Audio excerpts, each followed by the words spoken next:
오늘의 사연은 서울 청담동에 거주하는 41살 김현우 씨의 이야기입니다.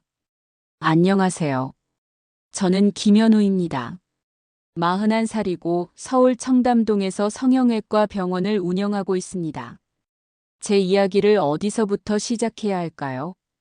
아마도 그날부터 시작하는 게 맞을 것 같습니다. 제가 6살이었던 그날 밤 말이죠. 그날의 기억은 희미합니다. 아니, 정확히 말하면 일부러 잊으려고 애썼던 기억이라는 게 맞겠네요. 하지만 지금도 가끔 꿈속에서 그날 밤이 되살아날 때가 있습니다. 겨울이었습니다.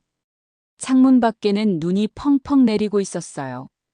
저는 그날도 어김없이 아버지가 집에 들어오시는 소리에 잠에서 깼습니다. 술 냄새.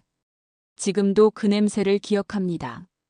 소주와 담배, 그리고 무언가 시큼한 냄새가 섞인 아버지의 목소리가 들렸습니다. 야, 이년아. 밥은 어디 있어? 짝 하는 소리. 어머니가 맞는 소리였던 것 같아요. 저는 이불 속에 머리를 파묻고 귀를 막았습니다.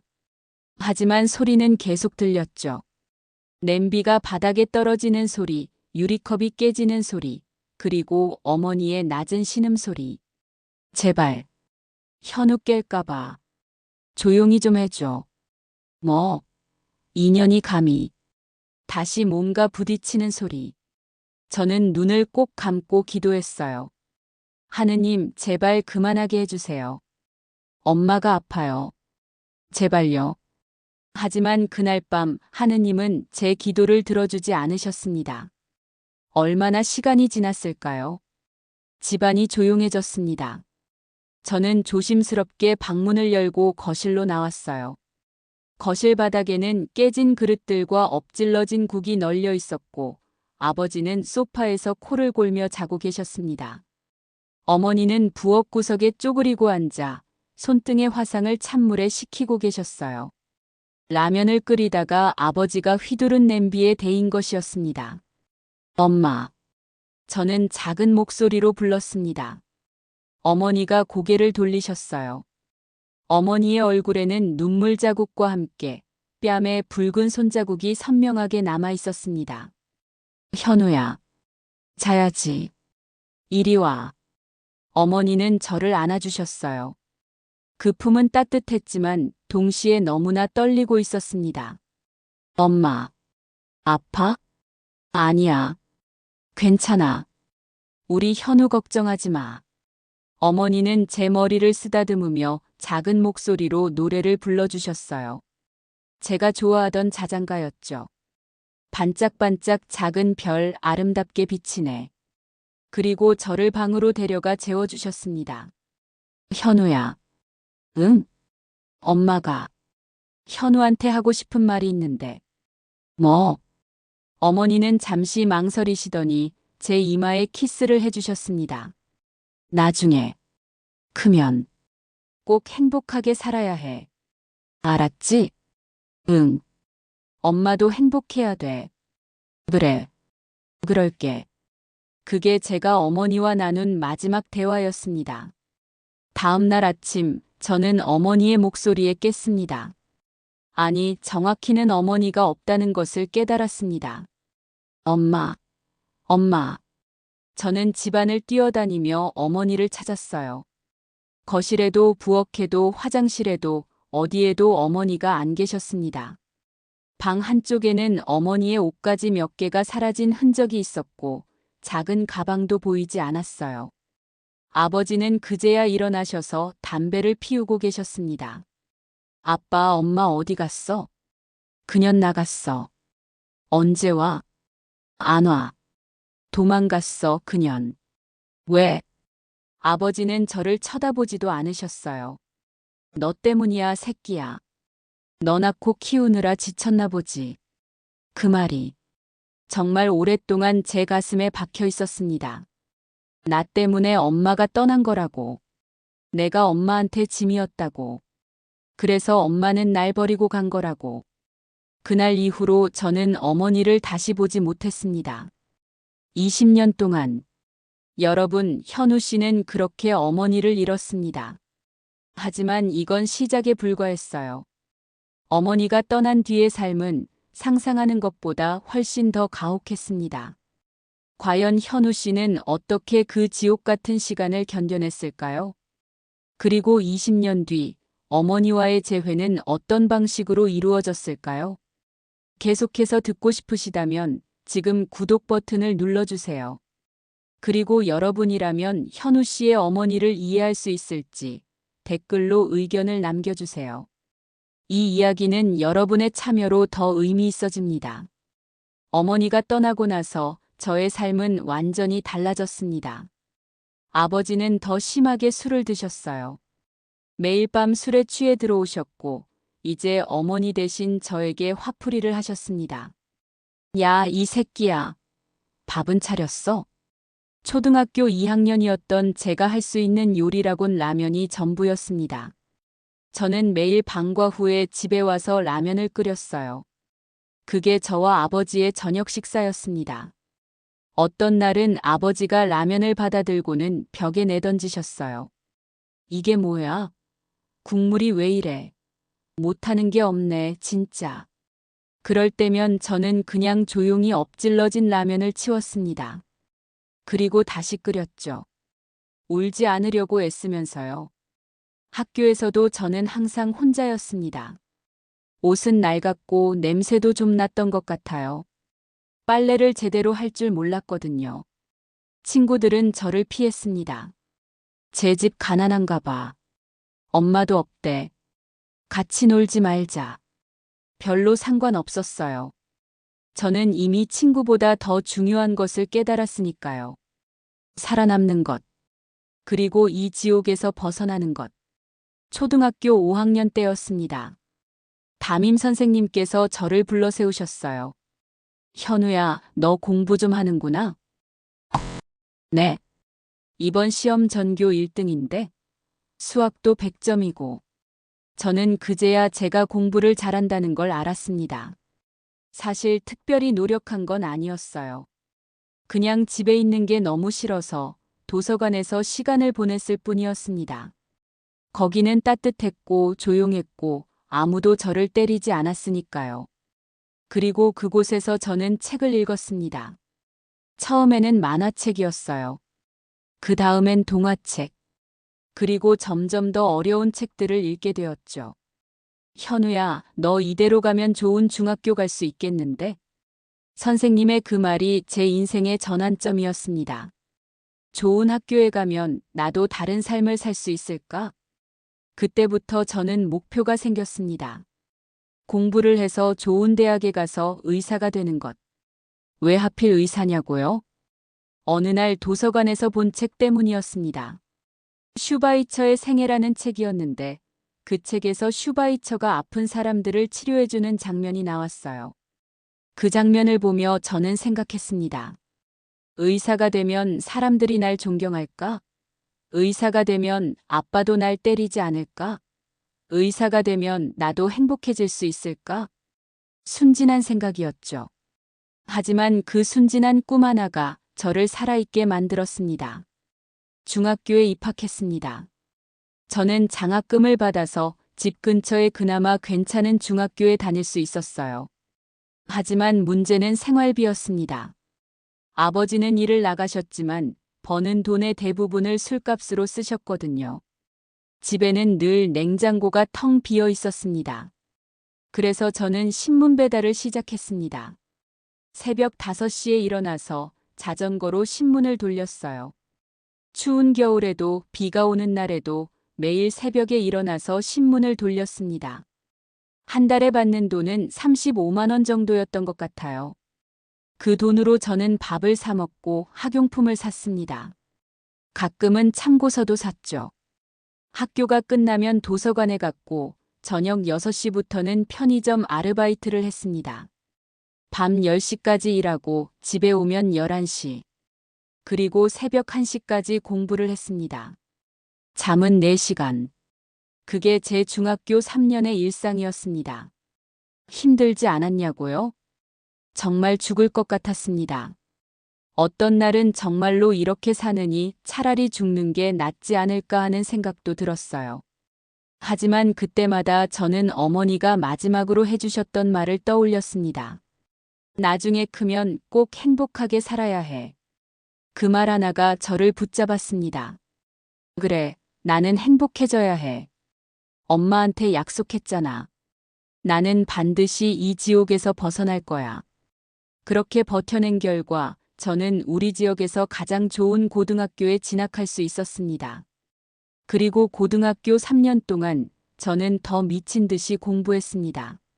신문 배달과 편의점 아르바이트는 계속했고 거기에 더해서 과외도 했어요. 중학생들 수학 과외를 하면서 한 달에 50만 원 정도를 더 벌었습니다. 잠은 여전히 4시간. 친구는 없었고 연애 같은 건 생각해 본 적도 없었습니다. 오직 공부. 공부만이 제가 이 지옥에서 탈출할 수 있는 유일한 방법이었으니까요. 그리고 마침내 고등학교 3학년 가을.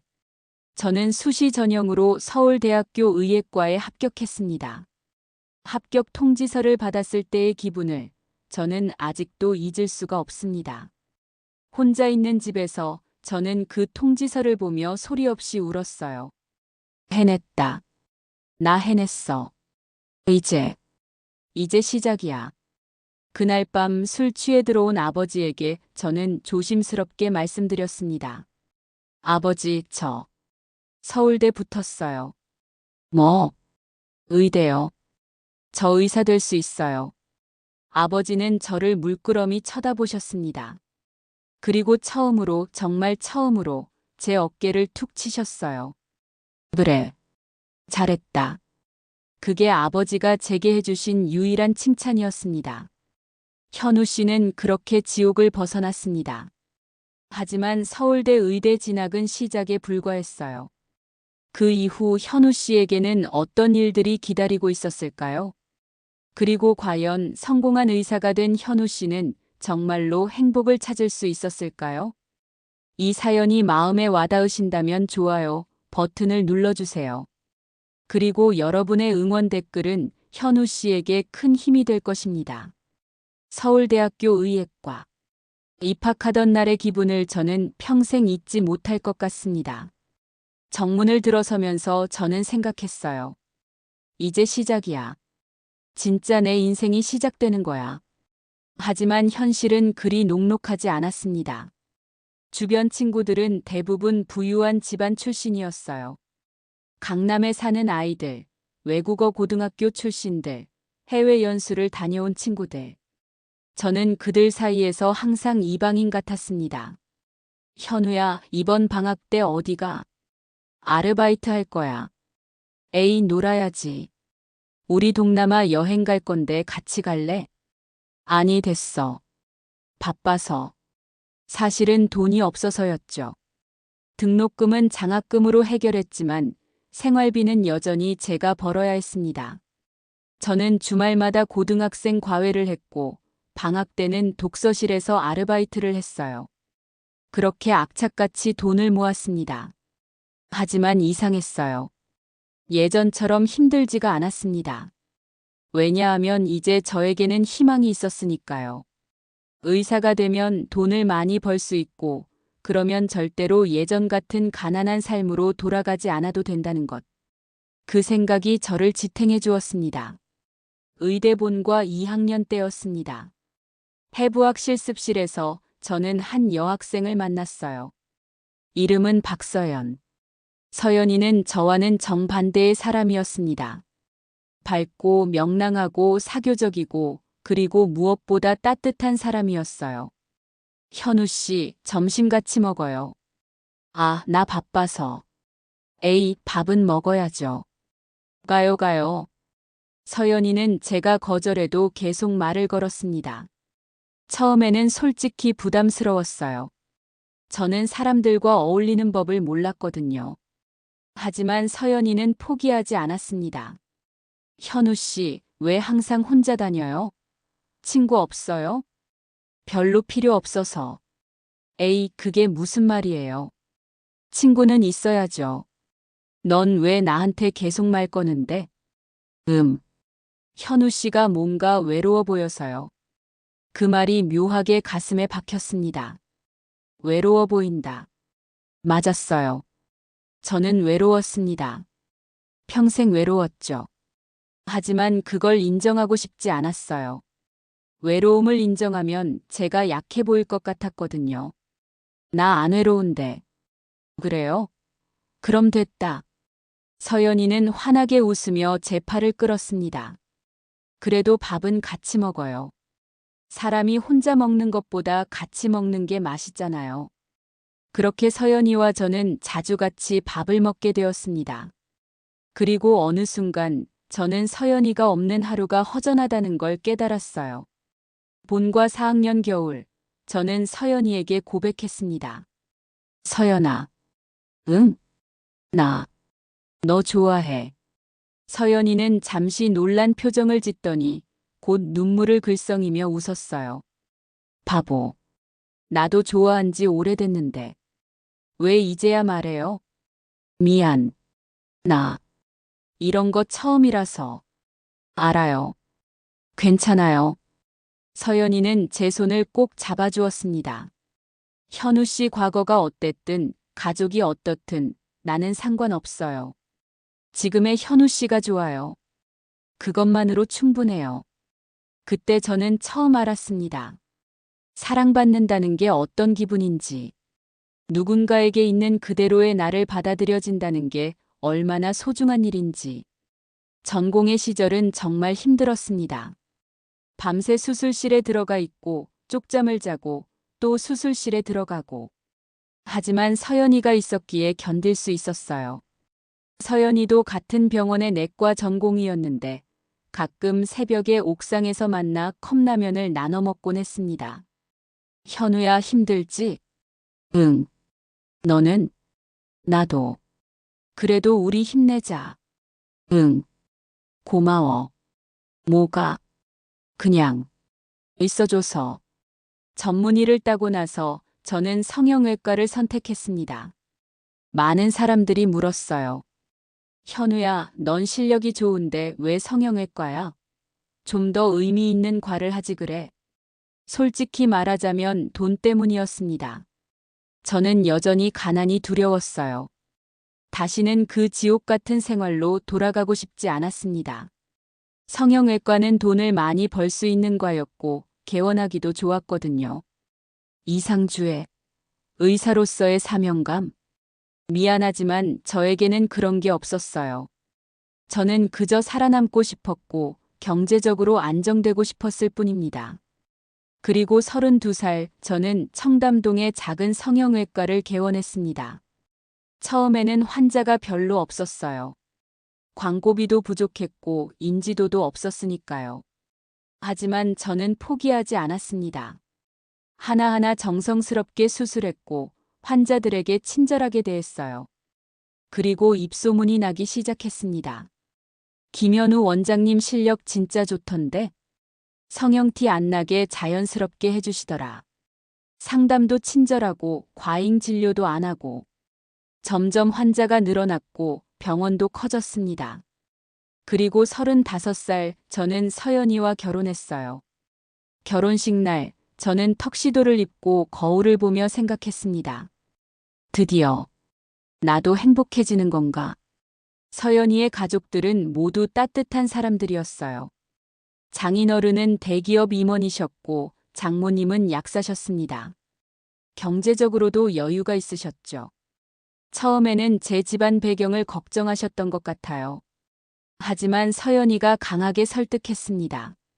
아빠, 엄마, 현우 오빠는 정말 좋은 사람이에요. 스스로 일어선 사람이고 노력하는 사람이에요. 저는 오빠랑 결혼할 거예요. 결국 장인어른과 장모님도 저를 받아들여 주셨습니다. 특히 장모님은 저를 진짜 아들처럼 아껴주셨어요. 현우야, 많이 힘들었지? 이제 우리가 있으니까 걱정하지 마. 우리 가족이야. 그 말을 들었을 때 저는 또 울었습니다. 가족이라는 단어가 이렇게 따뜻할 수 있다는 걸 그때 처음 알았어요. 결혼하고 3년이 지났습니다. 병원은 안정적으로 운영되었고 수입도 꽤 괜찮았어요. 서연이와 저는 강남의 작은 아파트를 샀고 평범하지만 행복한 나날을 보냈습니다. 여보, 오늘 뭐 먹을래? 파스타? 좋아. 내가 만들어줄게. 아니야, 내가 할게. 당신 피곤하잖아. 에이, 괜찮아. 나 요리하는 거 좋아하는 거 알잖아. 이런 소소한 대화들. 함께 소파에 앉아 TV를 보고 주말에 한강을 산책하고 맛있는 걸 먹으러 다니는 일상. 그게 저에게는 기적 같았습니다. 이게 행복이구나. 이게 평범한 삶이구나. 하지만 뭔가 항상 마음 한구석이 비어 있었어요. 그게 뭔지 저는 정확히 알고 있었습니다. 어머니. 가끔씩, 정말 가끔씩 저는 어머니를 떠올렸습니다. 지금 어디서 뭘 하고 계실까? 행복하게 살고 계실까? 나를 가끔이라도 생각하실까? 하지만 그런 생각을 할 때마다 저는 고개를 저었어요. 아니야. 그만 생각하자. 엄마는 날 버렸어. 그건 사실이야. 그렇게 저는 어머니에 대한 그리움을 억눌렀습니다. 20년 동안 행복한 결혼 생활, 안정적인 병원 경영. 겉으로 보기엔 완벽한 삶이었습니다. 하지만 현우 씨의 마음 한구석에는 여전히 채워지지 않는 공허함이 있었어요. 그리고 바로 그 순간 운명은 다시 한번 현우 씨의 인생에 개입합니다. 과연 어떤 일이 벌어졌을까요? 다음 이야기가 궁금하시다면 지금 바로 구독 버튼을 눌러주세요. 그리고 현우 씨의 이야기에 공감하신다면 좋아요도 부탁드립니다. 40살이 되던 해였습니다. 병원은 이제 청담동에서 꽤 알려진 곳이 되었어요. 직원도 15명으로 늘었고 하루 평균 환자도 20명이 넘었습니다. 경제적으로는 정말 여유로워졌죠. 서연이는 병원을 관리하는 일을 도와주었어요.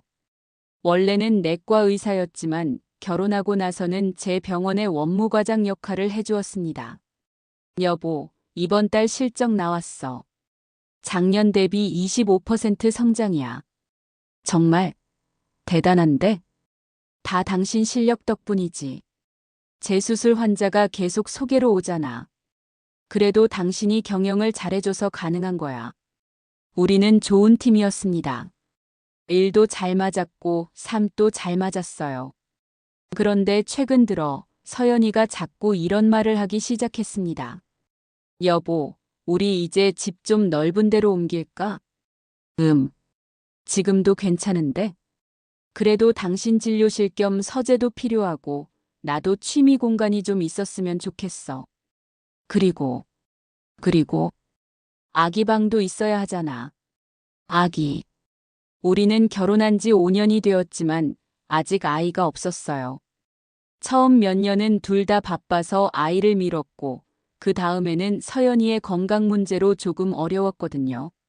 하지만 최근에 병원을 다니면서 서연이의 몸 상태가 많이 좋아졌습니다. 여보, 나 정말 우리 아기 갖고 싶어. 응, 나도. 진짜? 응. 당신 같은 아이가 태어나면 얼마나 예쁘겠어. 서연이는 행복하게 웃으며 제 팔에 안겼어요. 그럼 열심히 노력해야겠네. 그래야지. 그래서 우리는 집을 알아보기 시작했습니다. 청담동에서 조금 벗어난 곳에 방 4개짜리 넓은 아파트를 계약했어요. 이사 준비를 하면서 서연이가 말했습니다. 여보, 이사하면 집도 넓어지는데 가사도우미 한 분 쓸까? 가사도우미? 응. 나도 병원 일하면서 집안일까지 하기 벅찬 것 같아. 그리고 앞으로 아기도 생기면 더 바빠질 거잖아. 그래. 그럼 그렇게 하자. 좋아. 내가 알아볼게. 솔직히 저는 가사도우미를 쓴다는 게 좀 어색했어요. 어릴 적 우리 집은 늘 지저분했고 저는 집안일을 혼자 했거든요. 다른 사람이 우리 집 살림을 한다는 게 낯설었습니다. 하지만 서연이가 원한다면 그렇게 하는 게 맞다고 생각했어요. 이사하고 일주일 후였습니다. 서연이가 가사도우미 한 분을 구했다고 했어요. 여보, 내일부터 가사도우미 분이 오신대. 그래? 어떤 분이신데? 60대 중반쯤 되시는 분인데 되게 성실하시대. 추천받았어. 이름은 이선자 씨. 내일 오시면 인사드려. 알겠어. 저는 별 생각 없이 대답했습니다. 그때는 정말 몰랐어요. 그 만남이 제 인생을 완전히 바꿔놓을 거라는 걸. 이선자. 그 이름을 들었을 때 현우 씨는 아무것도 몰랐습니다. 하지만 다음 날 그가 마주하게 될 진실은 상상조차 할 수 없는 것이었습니다. 과연 현우 씨는 어떤 반응을 보였을까요? 그리고 이선자는 정말 현우 씨가 생각하는 그 사람일까요? 이 놀라운 이야기의 전개가 궁금하시다면 지금 이 영상을 저장해 두세요. 그리고 알림 설정도 꼭 해주세요. 다음 이야기를 놓치지 않으시려면요. 다음 날 아침이었습니다. 저는 평소처럼 7시에 병원에 출근할 준비를 하고 있었어요. 서연이가 부엌에서 소리쳤습니다. 여보, 가사도우미분 오셨어. 아, 그래. 나 인사하고 가야 하나? 당연하지. 잠깐만 나와봐. 저는 넥타이를 매며 거실로 나갔습니다. 그리고 그 순간을 저는 평생 잊지 못할 것입니다. 현관에 서 있는 한 여성. 60대 중반쯤 되어 보이는 작은 체구의 여성이었어요.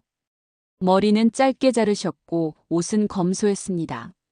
낡은 청바지에 흰색 티셔츠, 그리고 작은 가방 하나. 그분은 고개를 숙이고 조심스럽게 인사했어요. 안녕하세요. 이선자입니다. 잘 부탁드립니다. 목소리가 떨리고 있었습니다. 그리고 그 순간 제 눈에 들어온 것은 그분의 손등. 오른손 손등에 있는 오래된 화상 자국. 제 심장이 미친 듯이 뛰기 시작했습니다. 설마. 저는 그분의 얼굴을 자세히 봤어요. 주름이 많이 늘었고 머리도 많이 새셨지만 뭔가 낯익었습니다. 특히 그 눈. 슬프면서도 따뜻한 그 눈빛. 실례지만 성함이 이선자입니다. 본명이신가요? 그분은 잠시 멈칫하셨어요. 아, 네. 개명을 했어요.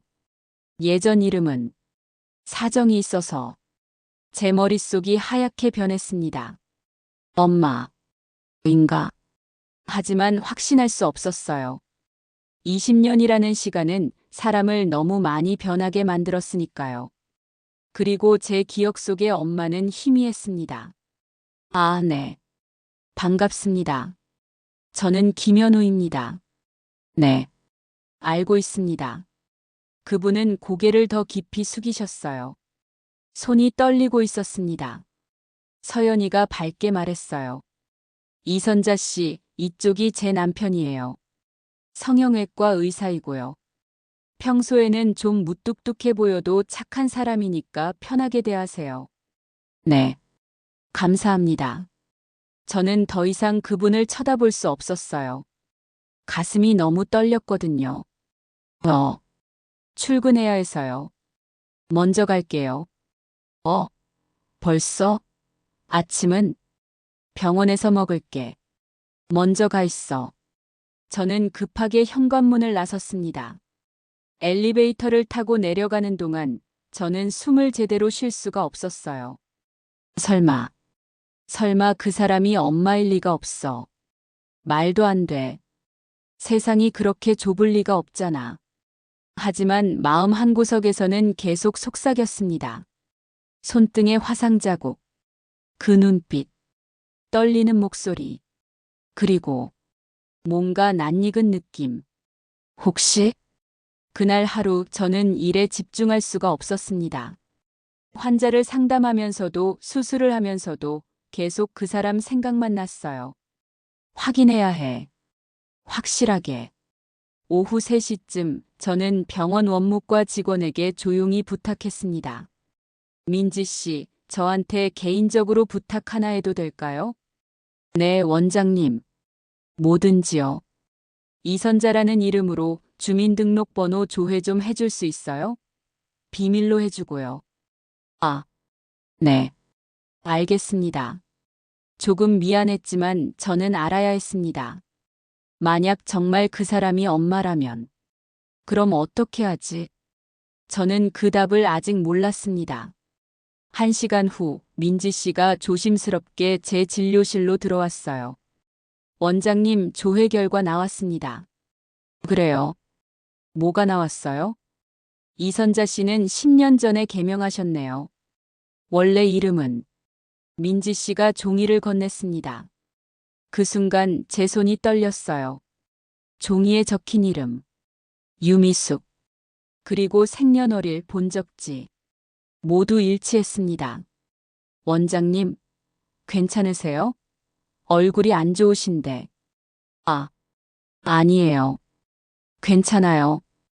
고마워요, 민지 씨. 나가봐도 돼요. 네. 그럼. 민지 씨가 나가고 저는 혼자 진료실에 남았습니다. 종이를 계속 바라보며 저는 중얼거렸어요. 엄마. 진짜 엄마야. 저 사람이 우리 엄마였어. 그날 밤 저는 집에 들어갈 수가 없었습니다.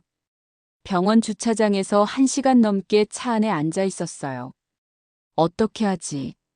뭐라고 말하지? 아니, 말을 해야 하나? 엄마는 나를 알아봤을까? 아니, 알아봤겠지. 그래서 손이 떨렸던 거겠지. 근데 왜 아무 말도 안 한 거야? 그럼 나는 어떻게 해야 해? 수천 개의 생각이 머릿속을 휘몰아쳤습니다. 결국 저는 11시가 넘어서야 집에 들어갔어요. 서연이가 소파에서 TV를 보다가 저를 반겼습니다. 여보, 왜 이렇게 늦어? 수술 있었어? 아, 응. 좀 복잡한 케이스였어. 고생했네. 저녁 먹었어? 응, 먹었어. 거짓말이었습니다. 저는 하루 종일 아무것도 먹지 못했어요. 아참, 이선자 씨 정말 일 잘하시더라. 집도 깨끗하게 청소해 주시고, 저녁 준비도 해 주시고. 완전 복 받은 것 같아. 그래? 응. 근데 좀 말수가 없으시긴 해. 조용하신 분이신가 봐. 뭐 그래도 일만 잘하시면 되지 뭐. 저는 아무 대답도 할 수 없었습니다. 그날 밤 저는 잠을 이룰 수 없었어요. 20년 만에 다시 만난 어머니. 하지만 우리는 서로에게 아무 말도 하지 못했습니다.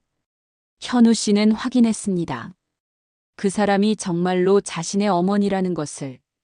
하지만 어머니도 현우 씨도 아무도 진실을 말하지 못했습니다. 과연 현우 씨는 어떤 선택을 하게 될까요? 그리고 어머니는 왜 아무 말도 하지 않았을까요? 이 긴장감 넘치는 이야기 계속해서 들어보시겠습니까? 그렇다면 지금 좋아요를 눌러주시고 댓글로 여러분의 생각을 나눠주세요. 나라면 어떻게 했을까?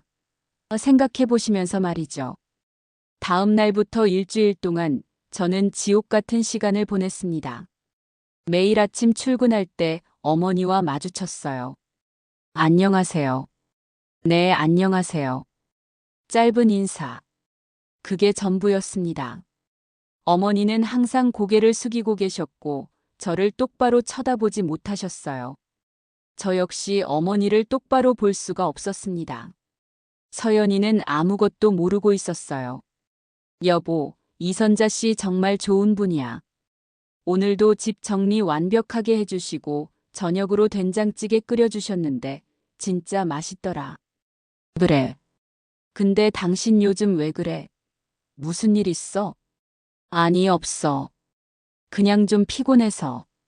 병원 일이 너무 많아? 그럼 스케줄 좀 줄일까? 아니야, 괜찮아. 걱정하지 마. 하지만 괜찮지 않았습니다. 저는 매일 밤 악몽을 꿨어요. 어린 시절의 기억들이 되살아났습니다. 엄마가 맞던 모습, 엄마가 울던 모습, 그리고 엄마가 떠나던 그날 밤. 일주일째 되던 날, 저는 결심했습니다. 확실하게 확인해야 해. 그냥 이렇게 있을 수는 없어. 그날 저녁, 저는 일부러 일찍 퇴근했어요. 서연이에게는 거짓말을 했습니다. 여보, 오늘 학회가 있어서 늦을 것 같아. 그래, 알았어. 조심히 다녀와. 하지만 저는 학회에 가지 않았습니다. 대신 집 근처 카페에 앉아서 어머니가 퇴근하기를 기다렸어요. 오후 6시. 어머니가 우리 아파트에서 나오는 게 보였습니다. 저는 조심스럽게 뒤를 따라갔어요. 어머니는 지하철역으로 걸어가셨습니다. 저는 멀리서 따라갔죠. 지하철을 타고 환승을 하고 다시 버스를 타고 약 1시간 반을 이동한 끝에 어머니는 서울 외곽의 작은 동네에 도착하셨어요. 낡은 다세대 주택가였습니다. 어머니는 그중 한 건물의 반지하로 들어가셨어요. 저는 그 건물 앞에서 한참을 서 있었습니다. 들어가야 하나? 아니면 그냥 돌아가야 하나? 하지만 여기까지 왔는데 그냥 갈 수는 없었어요. 저는 초인종을 눌렀습니다. 딩동. 잠시 후 문이 열렸습니다. 어머니였어요. 집에서 입는 편한 옷으로 갈아입으신 모습. 그리고 저를 보자마자 어머니의 얼굴이 창백해졌습니다. 우야? 처음으로. 20년 만에 처음으로. 어머니가 제 이름을 불렀습니다. 네. 저예요. 어머니는 입술을 떨며 뒤로 물러섰어요. 어떻게 여기를 따라왔어요. 확인하고 싶었어요. 확인? 네. 엄마 맞죠? 어머니는 고개를 떨구고는 작게 고개를 끄덕이셨습니다. 미안해. 정말 미안해. 그 순간 제 안에서 뭔가 터져버렸습니다. 왜요? 왜 아무 말도 안 하신 거예요? 미안해. 미안하다고요? 20년 동안 어디서 뭐 하신 거예요? 왜 날 버리고 가신 거예요? 현우야. 저 알아요. 엄마가 아빠한테 맞았다는 거. 힘들었다는 거. 근데 그렇다고 날 두고 가는 게 맞아요? 6살짜리 애를. 어머니는 눈물을 흘리며 고개를 숙이셨습니다. 미안해. 정말 미안해. 엄마가 잘못했어. 미안하다고 다 해요? 저 얼마나 힘들었는지 알아요? 저는 계속 소리쳤어요. 20년 동안 참았던 모든 감정이 한꺼번에 쏟아져 나왔습니다. 아빠한테 맞으면서 자랐어요. 매일 굶고 매일 혼자 울고 신문 배달하고 아르바이트하고 잠도 제대로 못 자고. 현우야. 미안해. 엄마가. 왜요? 왜 날 데리고 가지 않은 거예요? 왜? 어머니는 바닥에 주저앉으셨어요. 그리고 흐느끼기 시작했습니다. 데리고 가고 싶었어. 정말로. 근데 엄마는 갈 곳이 없었어. 돈도 없었고 아무것도 없었어. 그럼 왜 연락을 안 하신 거예요? 나중에라도. 무슨 얼굴로 현우한테 가. 엄마는 너무 부끄러웠어. 저는 주먹을 쥔 채 서 있었습니다. 말이 나오지 않았어요. 한참을 그렇게 있다가 어머니가 떨리는 목소리로 말했습니다. 현우야, 들어올래? 밖에서 이러지 말고. 저는 망설이다가 결국 안으로 들어갔어요. 반지하 방은 정말 좁았습니다. 원룸도 아니고 그냥 작은 방 하나. 부엌도 제대로 없고 화장실도 딱 하나. 낡은 이불이 구석에 개켜져 있었고 작은 TV 하나, 냉장고 하나가 전부였습니다. 여기서 사세요? 응. 10년째. 혼자? 응. 저는 그 좁고 추운 방을 둘러보며 뭔가 가슴이 무너져 내리는 것을 느꼈어요. 어머니도 행복하지 않았구나. 어머니도 힘들게 살았구나. 엄마, 그동안 뭐 하셨어요? 어머니는 작은 목소리로 대답했어요. 여러 가지. 식당 일도 하고 청소 일도 하고 근데 나이 들어서 일하기 힘들어졌어. 그래서 요즘은 가사 도우미 일을. 그랬구나. 현우야. 네. 너 정말 잘 컸더라. 의사가 됐다며. 엄마 정말 자랑스러워. 어떻게 하세요? 인터넷에서 찾아봤어. 내 이름으로. 사진도 받고. 현우야, 미안해. 정말 미안해. 엄마가 너무 못난 엄마라서. 저는 더 이상 참을 수가 없었어요.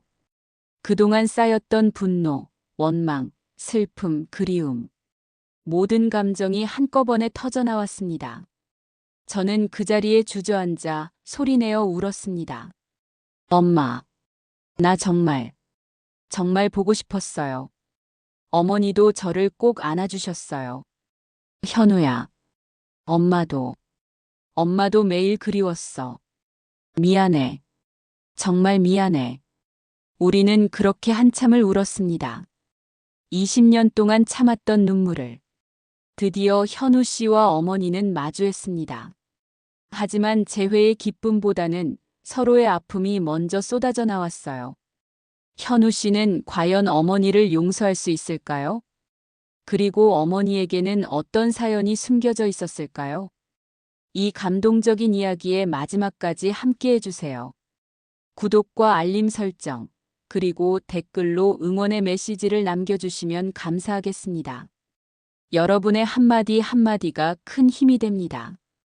그날 밤 저는 새벽 2시가 넘어서야 집에 돌아왔습니다. 서연이는 소파에서 졸고 있다가 제가 들어오자 깜짝 놀라며 일어났어요. 여보, 왜 이렇게 늦어? 학회 끝나고 어디 갔었어? 전화도 안 받고. 그리고 제 얼굴을 보더니 표정이 굳어졌습니다. 당신 울었어? 응. 무슨 일 있어? 대체 무슨 일이야? 저는 소파에 털썩 앉았어요. 그리고 모든 걸 이야기했습니다. 이선자 씨가 제 어머니라는 것. 20년 만에 다시 만났다는 것. 오늘 어머니를 찾아갔었다는 것. 서연이는 처음에는 믿을 수 없다는 표정이었어요. 뭐라고? 이선자 씨가 당신 어머니라고? 응. 세상에. 어떻게 그런 일이. 나도 믿기지 않아. 서연이는 잠시 말을 잃고 있다가 제 손을 꼭 잡았습니다. 여보, 많이 힘들었겠다.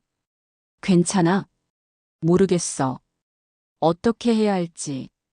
당신은 어머니한테 뭐라고 했어? 화를 냈어. 왜 날 버렸냐고, 왜 연락도 안 했냐고. 그랬구나. 서연이는 조심스럽게 물었어요. 그런데 여보, 어머니는 왜 떠나셨대? 아빠한테 맞아서. 갈 곳도 없었고 돈도 없었대. 그럼 당신을 버린 게 아니라 살기 위해 떠난 거였네. 그래도 나한테 연락이라도 해야 했잖아. 제 목소리가 높아졌어요. 서연이는 제 손을 더 꼭 잡았습니다. 여보, 진정해. 나도 당신 마음 이해해. 정말로. 당신이 얼마나 힘들었는지 나도 알아. 근데 말이야. 서연이는 제 눈을 똑바로 바라보며 말했습니다. 어머니도 힘들었을 것 같아. 뭐? 생각해봐. 6살짜리 아들을 두고 떠나야 했던 그 마음이 어땠을 것 같아?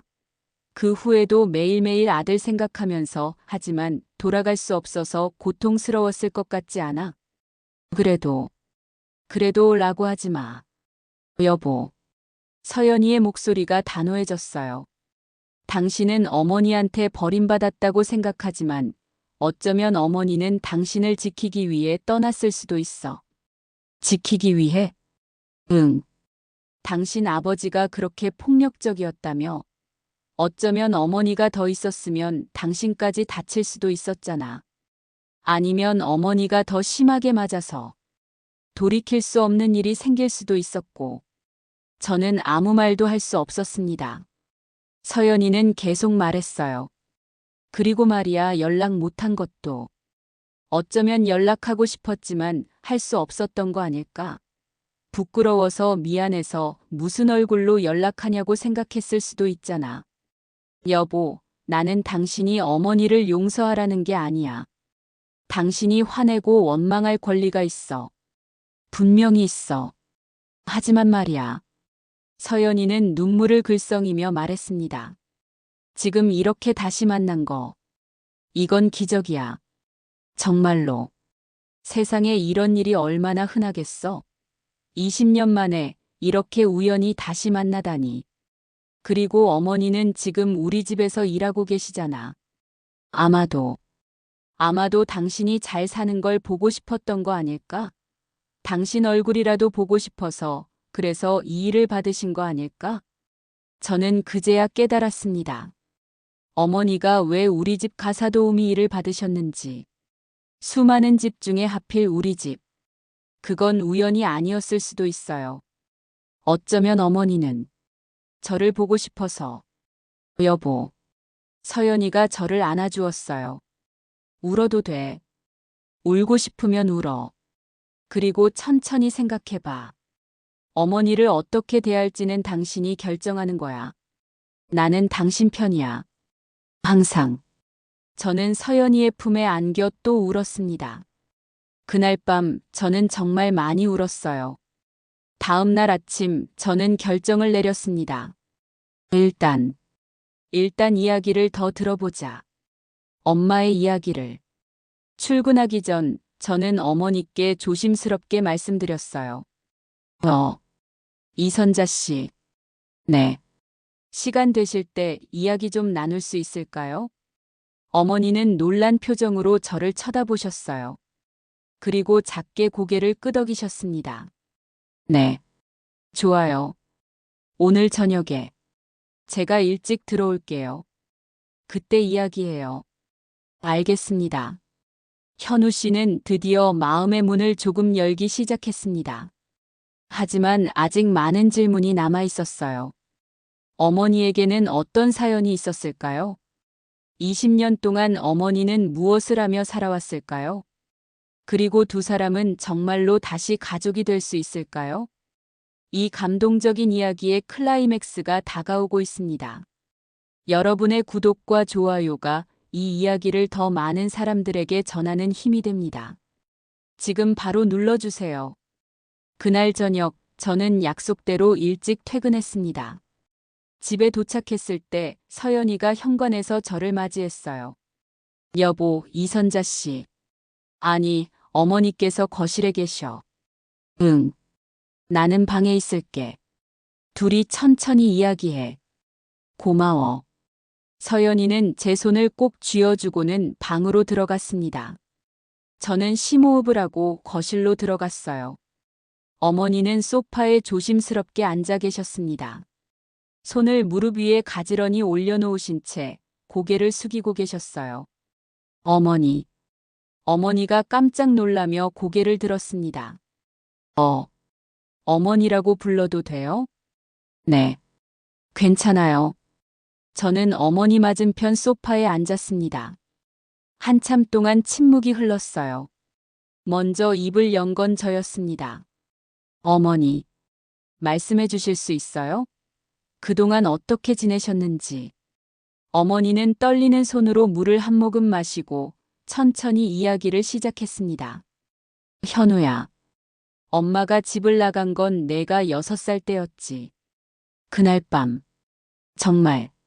정말 죽을 것 같았어. 내 아빠가 술 드시고 들어와서는 늘 그랬던 것처럼 화를 내셨어. 근데 그날은 특히 더 심하셨지. 엄마를 발로 차시고 냄비를 집어던지시고 어머니의 목소리가 떨렸습니다. 그때 내가 깼어. 방에서 나와서 울면서 그만하세요라고 소리쳤지.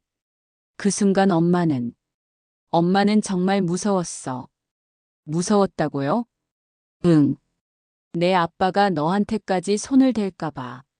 실제로 그날 내 아빠가 너한테 소리를 지르셨거든. 이 새끼가 어디서 끼어들어 하면서. 엄마는 그날 깨달았어. 이러다가 너까지 다칠 수 있겠구나. 아니, 어쩌면 내가 엄마를 지키려다가 크게 다칠 수도 있겠구나. 그래서 엄마는 결정했어. 떠나야겠다고. 적어도 엄마가 없으면 내 아빠가 너한테만은 잘해주실 수도 있을 거라고 생각했어. 그런 이유였어요? 응. 어머니는 눈물을 흘리기 시작했습니다. 현우야, 엄마가 정말 미안해. 근데 그때는 그게 최선인 것 같았어. 엄마가 있으면 집안이 더 지옥이 될 것 같았거든. 그날 밤 엄마는 너한테 마지막 인사를 했지. 기억나니? 나중에 크면 꼭 행복하게 살아야 해라고 말했던 거. 기억해요. 그게 엄마가 너한테 해줄 수 있는 마지막 말이었어. 어머니는 잠시 말을 멈추고 눈물을 닦았습니다. 그날 새벽 엄마는 집을 나왔어. 가진 돈은 10만 원이 전부였고 갈 곳도 없었지. 어디로 가셨어요? 처음에는 친구 집에 숨었어. 근데 오래 있을 수는 없었지. 그래서 찜질방에서 자고 식당에서 일하고 그렇게 버텼어. 몇 달 후에 공장에서 일자리를 구했어. 봉제 공장이었는데 하루 12시간씩 일했어. 거기서 기숙사를 제공해줘서 살 곳은 해결됐지. 그동안 저한테는 왜 연락 안 하신 거예요? 어머니는 한참을 침묵하다가 떨리는 목소리로 대답했습니다. 무서웠어. 무서웠다고요? 응. 내 아빠한테 발각될까봐. 그리고 무슨 얼굴로 너한테 연락하겠어. 엄마는 너를 버린 사람인데. 그리고 나중에 알았어. 내 아빠가 너한테 엄마가 너 때문에 도망갔다고 말했다는 걸. 친척한테 들었거든. 그랬어요. 그 말을 들었을 때 엄마 정말 죽고 싶었어. 내 아들이 나 때문에 상처받고 있는데 나는 아무것도 해줄 수 없는 게.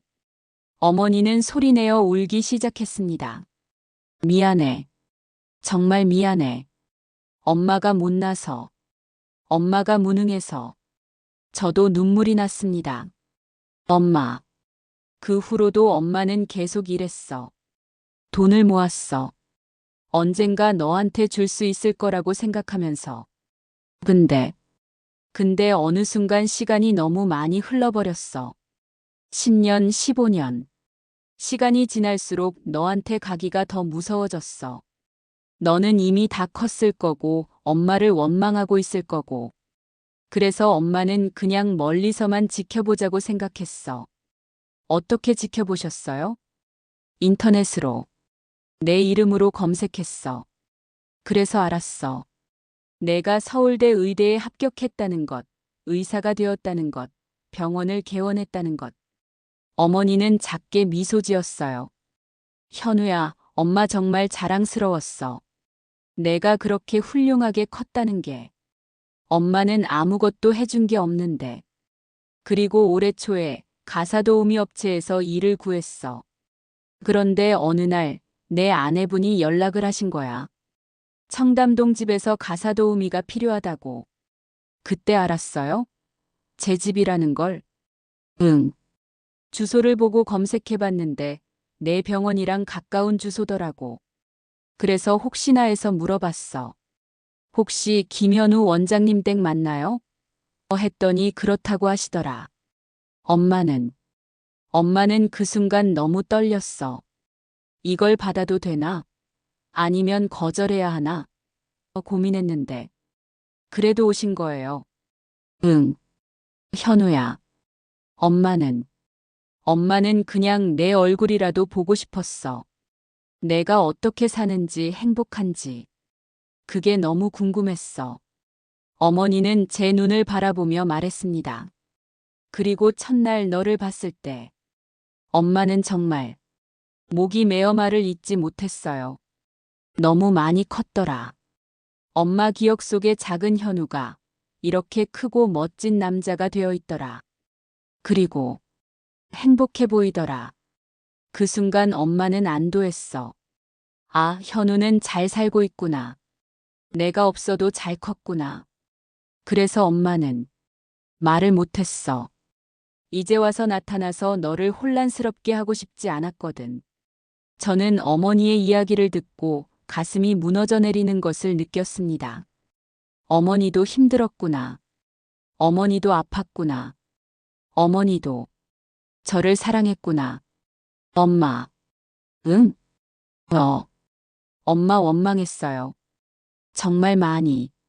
엄마가 나를 버렸다고, 나를 사랑하지 않는다고 생각했어요. 미안해. 그런데 저는 눈물을 흘리며 말했습니다. 지금은 알 것 같아요. 엄마도 어쩔 수 없었다는 걸. 현우야. 그리고 엄마도 힘들었다는 걸. 저만 힘든 게 아니었다는 걸. 어머니가 손으로 얼굴을 가리고 울었습니다. 저는 자리에서 일어나 어머니 옆에 앉았어요. 그리고 처음으로, 20년 만에 처음으로 어머니를 안았습니다. 엄마, 많이 힘들었죠? 응, 힘들었어. 정말 힘들었어. 이제 괜찮아요. 엄마, 현우야. 이제 우리 다시 시작해요. 20년은 지났지만, 그래도 어머니는 제 품에 안겨 소리내어 울었습니다. 저도 울었습니다. 우리는 그렇게 한참을 울었어요. 20년 동안의 그리움과 미안함과 사랑을 눈물로 나눴습니다. 드디어 현우 씨와 어머니는 진심을 나눴습니다. 20년의 시간이 흘렀지만 두 사람은 다시 모자가 되었어요. 하지만 이야기는 여기서 끝이 아닙니다. 현우 씨는 어머니를 어떻게 대하기로 결심했을까요?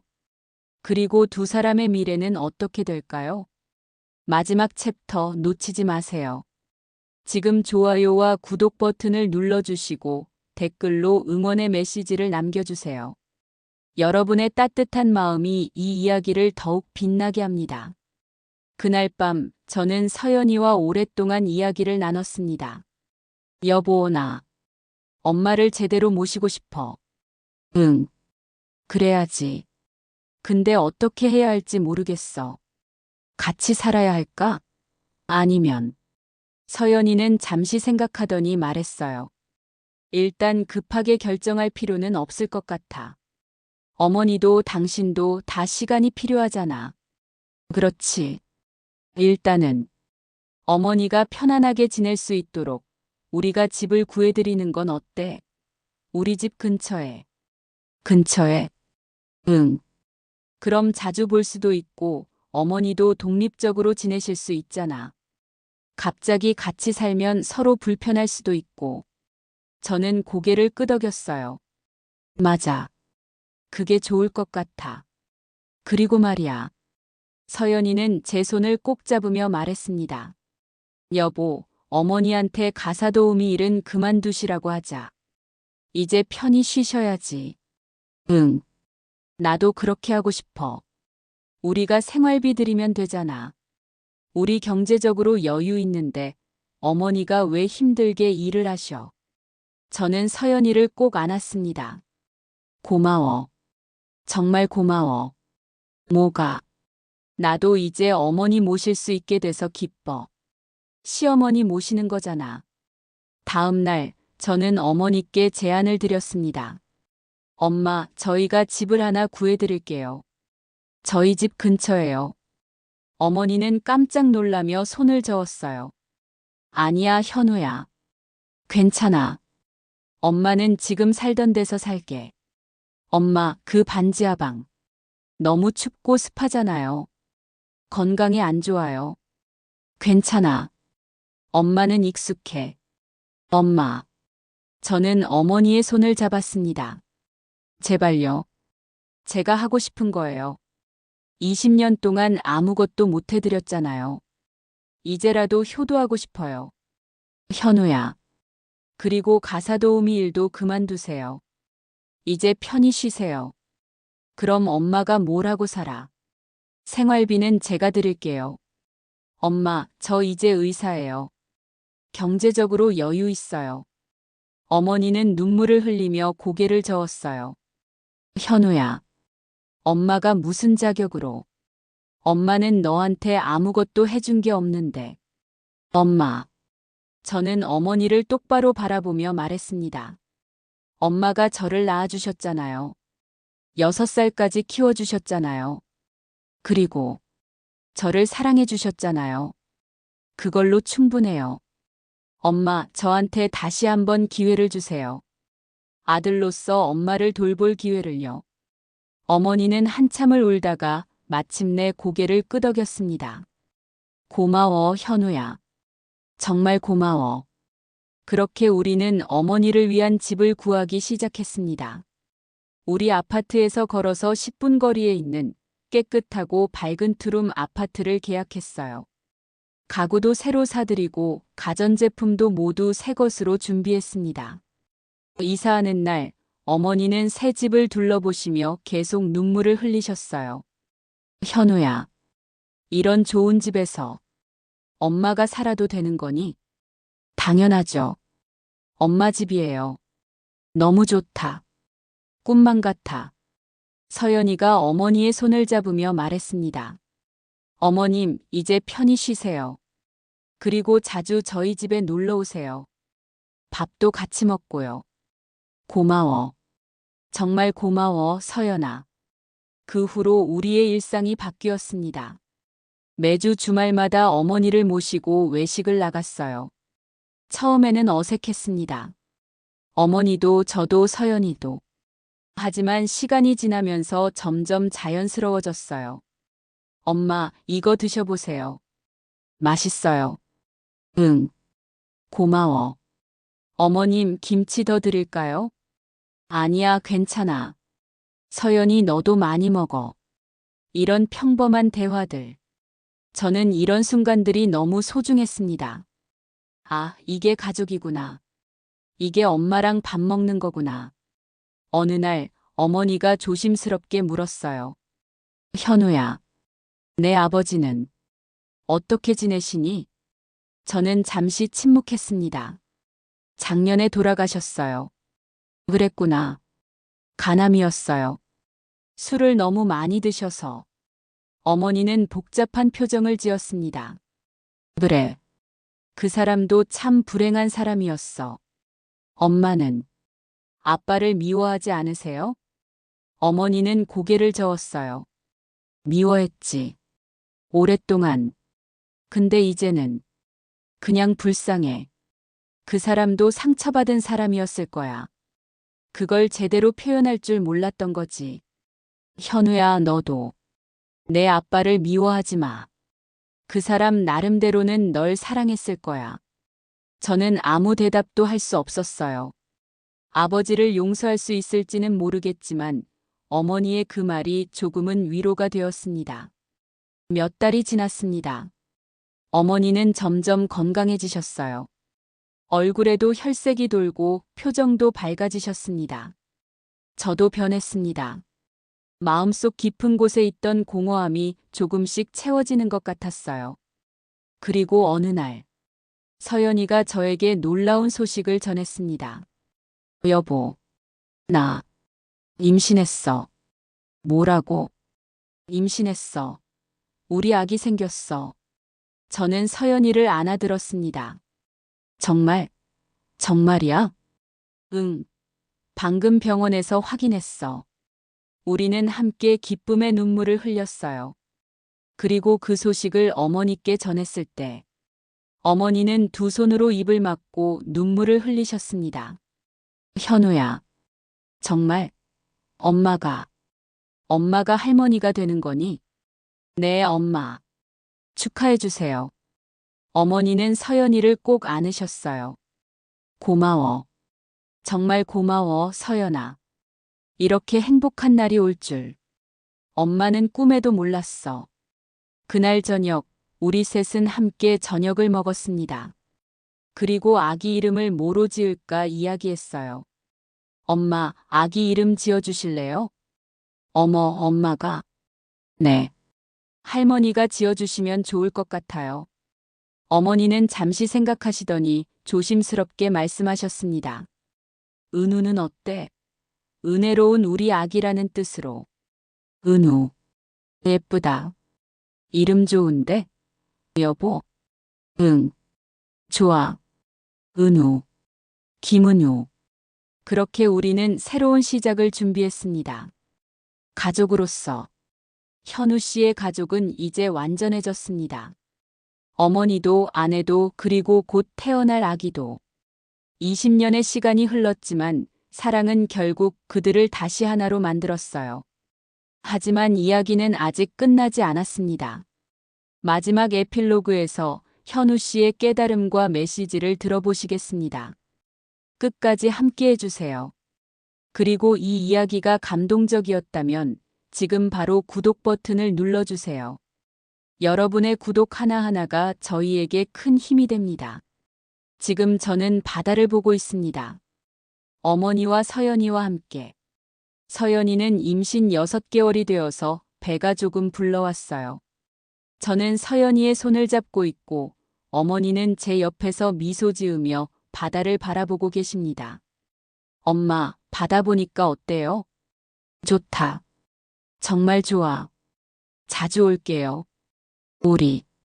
응. 그러자. 요즘 저는 많은 생각을 합니다. 가족이란 무엇인가? 사랑이란 무엇인가? 용서란 무엇인가? 예전에 저는 어머니를 원망했습니다. 나를 버렸다고, 나를 사랑하지 않았다고. 하지만 이제는 알아요. 어머니도 피해자였다는 것을. 어머니도 선택의 여지가 없었다는 것을. 그리고 어머니도 20년 동안 고통 속에 살았다는 것을. 사람들은 종종 말합니다. 부모는 자식을 버리면 안 돼. 어떤 이유가 있어도 자식을 떠나는 건 잘못이야. 맞는 말입니다. 하지만 저는 이제 압니다. 세상은 그렇게 단순하지 않다는 것을.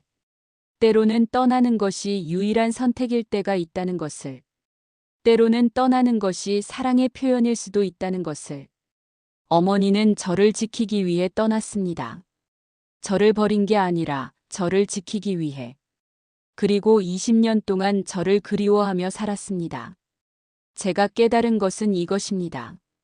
용서란 상대방을 위한 것이 아니라 나 자신을 위한 것이라는 것. 원망을 품고 사는 것은 나 자신을 가두는 것이라는 것. 그리고 사랑은 완벽하지 않아도 된다는 것. 어머니는 완벽한 부모가 아니었습니다. 저 역시 완벽한 아들이 아니었고요. 하지만 우리는 서로를 사랑했고 지금도 사랑합니다. 그것으로 충분합니다. 요즘 어머니는 행복해 보이십니다. 웃는 얼굴이 많아지셨고 건강도 좋아지셨어요. 가끔 저희 집에 오셔서 저녁을 함께 드시고 주말에는 함께 시장도 갑니다. 엄마, 이거 사드릴까요? 아니야, 괜찮아. 집에 있어. 그래도 사드리고 싶은데요. 알았어. 고마워, 현우야. 이런 소소한 대화들이 저에게는 기적 같습니다. 저는 41살이 되어서야 비로소 아들이 되었습니다. 늦었지만 다행입니다. 다시 만날 수 있어서. 얼마 전 어머니가 저에게 물었어요. 현우야, 엄마 용서해 줄 수 있니? 저는 어머니의 손을 잡으며 말했습니다. 엄마, 용서할 게 없어요. 엄마는 잘못한 게 없어요. 그래도 정말이에요. 그리고 저는 어머니를 안으며 말했습니다. 사랑해요, 엄마. 엄마도 사랑해. 정말 사랑해, 우리 아들. 우리는 그렇게 서로를 안고 한참을 있었습니다. 지금 저는 생각합니다. 앞으로 태어날 제 아들, 은우에게는 어떤 아빠가 되어줄까? 완벽한 아빠가 될 수는 없겠지만 최선을 다하는 아빠가 되고 싶습니다. 아이를 사랑하고 아이의 말을 들어주고 아이가 행복할 수 있도록 돕는 아빠가 되고 싶어요. 그리고 은우가 자라면 할머니에 대해 이야기해 줄 겁니다. 할머니가 얼마나 힘든 시간을 견뎌냈는지, 할머니가 얼마나 강한 사람인지, 그리고 할머니가 우리를 얼마나 사랑하는지. 인생은 참 기구합니다. 20년 동안 헤어져 있던 모자가 이렇게 다시 만나게 되다니. 그것도 가사도우미와 고용주라는 이상한 관계로. 하지만 어쩌면 이것이 운명이었을지도 모르겠습니다. 우리가 다시 만나야 했던 운명. 서로를 용서하고 이해하고 사랑해야 했던 운명. 만약 이 이야기를 듣고 계신 분 중에 가족과의 관계로 힘들어 하시는 분이 계시다면, 혹은 누군가를 원망하며 살고 계신 분이 계시다면, 저는 말씀드리고 싶습니다. 용서하세요. 완전히 용서할 수 없어도 조금씩이라도. 그것은 상대방을 위한 것이 아니라 당신 자신을 위한 것입니다. 원망의 무게를 내려놓으세요. 그래야 당신도 자유로워질 수 있습니다. 그리고 사랑하세요. 완벽하지 않아도 괜찮습니다. 부족해도 괜찮습니다. 사랑은 완벽함이 아니라 있는 그대로를 받아들이는 것이니까요. 저는 오늘도 어머니와 함께 바다를 봅니다. 그리고 생각합니다. 행복하다. 20년을 헤맸지만 결국 저는 집으로 돌아왔습니다. 어머니라는 이름의 집으로. 엄마, 우리 집 갈까요? 응. 가자, 우리 집으로. 여러분, 오늘 김현우 씨의 이야기를 끝까지 들어주셔서 정말 감사합니다. 20년 만에 다시 만난 모자. 그들의 이야기는 우리에게 많은 것을 생각하게 합니다. 가족이란 무엇인가? 용서란 무엇인가? 그리고 사랑이란 무엇인가? 완벽한 가족은 없습니다. 완벽한 사랑도 없습니다. 하지만 서로를 이해하고 받아들이고 용서할 때 우리는 비로소 진정한 가족이 될 수 있습니다. 현우 씨와 어머니처럼요. 여러분도 오늘 사랑하는 사람에게 연락해 보시면 어떨까요? 오래 연락하지 못했던 가족에게. 아니면 마음에 담아두었던 미안함이나 고마움을 전해보시면 어떨까요? 인생은 짧고 우리에게 주어진 시간은 한정되어 있습니다. 후회하기 전에 사랑을 표현하세요. 오늘의 사연은 여기까지입니다. 다음 시간에도 또 다른 감동적인 이야기로 찾아뵙겠습니다. 여러분, 오늘도 행복한 하루 되세요. 그리고 기억하세요. 당신은 사랑받을 자격이 있는 사람입니다. 시니어 오늘의 라디오였습니다. 감사합니다.